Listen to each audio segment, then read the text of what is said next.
ora 13:30. Në gjykatën themelore në Prishtinë ka vazhduar gjykimi për sulmin në Iber Lepenc. Gjatë seancës, biologu i Agjencisë së Kosovës për Forenzik paraqiti rezultatet e ekspertizës së ADN-s, sipas së cilës në një fitil kablondezës të gjetur në vendin e ngjarjes janë identifikuar gjurmë që përputhen me të akuzuarin Jovan Vicentijević. Sipas ekspertizës, në shumicën e monstrave të analizuar, është gjetur përputhje me profilin gjenetik të akuzuarit Jovan Vicentijević, i cili është identifikuar edhe si kontribuesi kryesor i gjurmëve biologjike të gjetura në fitilin kablondezës. Gjatë seancës u tha se këto rezultate janë verifikuar edhe nga një laborator i specializuar në Rom, i cili ka arritur në të njëjtën përfundim pas analizës së ADN-s. Kjo do të thotë se gjurmë më të mëdha kanë qenë nga personi e snit. Dërsa gjurmë të më të vogla kanë qenë nga dy persona tjerë pa njohur.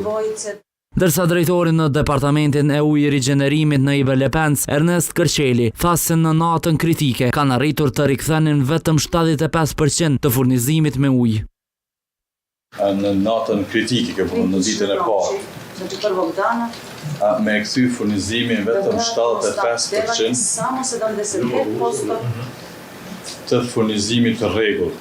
Seanca u ndërprej pasi mbrojtja njoftoi se nuk ishte e gatshme të parashtronte pyetje për ekspertin. Procesi gjyqësor do të vazhdojë në seancën e radhës me dëgjimin e mëtejshëm të dëshmisë së tij. Dëshmitar tjerë për seancën e sotshme që kemi gjyqësor nuk kemi. Seanca e sotshme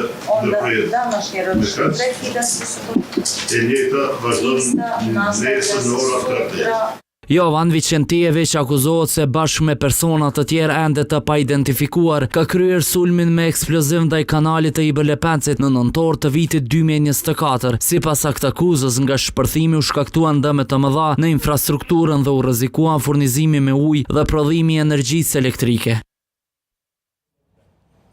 Rreshjet e